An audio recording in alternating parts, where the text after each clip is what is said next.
You're recognized for a question, sir. Thank you, Mr. Chair. So it's just really hard for me to even ask you this question because I'm almost in disbelief. If a baby is born on a table as a result of a botched abortion, what would Planned Parenthood want to have happen to that child that's struggling for life? You're recognized. Thank you, Mr. Chairman. Well, we believe that any decision that's made should be left up to the woman, her family, and the physician. Okay, Chair Davis, and then we'll come back to you, Rep. Oliva. Thank you, Mr. Chairman. And I believe you were in the committee room whenever I asked Representative Pigman the question about what happens in a situation where a baby is alive, breathing on a table, moving. What do your physicians do at that point? You're recognized. I do not have that information. I am not a physician. I'm not an abortion provider. So I do not have that information. Follow up. Go ahead, sir. I understand that you're not a physician, but you do represent physicians who do perform this activity. And can you tell me what happens when a baby is alive on the table at that point? What do they do with the baby that is struggling to live? You're recognized. I don't know, and as it's been referenced earlier, we don't know even how prevalent this situation is. I don't know how else I can get an answer, Mr. Chairman. All right, well, we'll go to Representative Oliva for his question. Thank you, Mr. Chairman. Along the same lines, you stated that a baby born on a table as a result of a botched abortion, that decision should be left to the doctor and the family. Is that what you're saying? It should. Thank you, Mr. Chairman. That decision should be between the patient and the healthcare provider. Follow up. Go ahead, sir. Thank you, Mr. Chairman. I think that at that point, the patient would be the child struggling on a table. Wouldn't you agree? You're recognized. That's a very good question. I really don't know how to answer that. I think, I would be glad to have some more, conversations with you about this. Thank you, Mr. Chairman. Representative Cleland for a question. Thank you, Mr. Chair.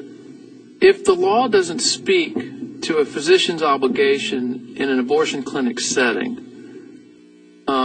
then what conflict do you have here? You mentioned in your testimony that the law already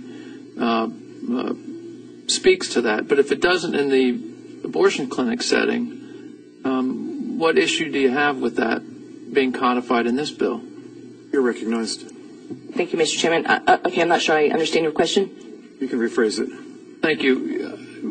From what I gathered from your testimony, physicians have an obligation already under the law to provide advanced life support to a child born alive. But if the law doesn't speak to that in an abortion clinic setting, and I think the bill sponsor, who's a physician, testified that it doesn't, then what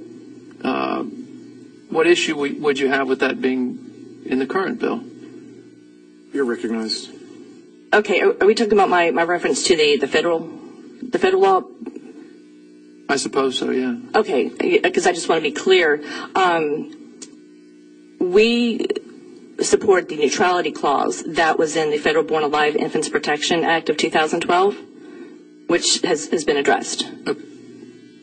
Follow up, Mr. Chair. Does that address the obligation of a doctor in an abortion clinic setting to provide advanced life support to a child who was born alive in an abortion?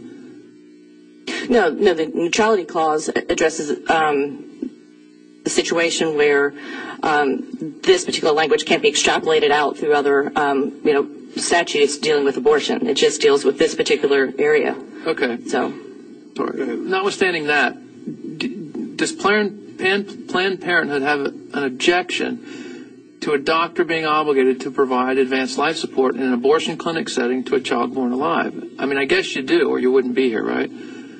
You're recognized. Thank you, Mr. Chairman. Let me just pause and say where our opposition remains. Okay, then maybe that can answer some questions. We have serious concerns about the surrender wording in this. The second piece is, as you all discussed earlier, was the transport to the hospital. would like to be in a position to remove our opposition. And again, Representative Pigman has been great to work with. He's been, very friendly to us in terms of some language that we were trying to seek. So I do want to, give him kudos for that. One final follow-up, Mr. Chair. I appreciate the indulgence.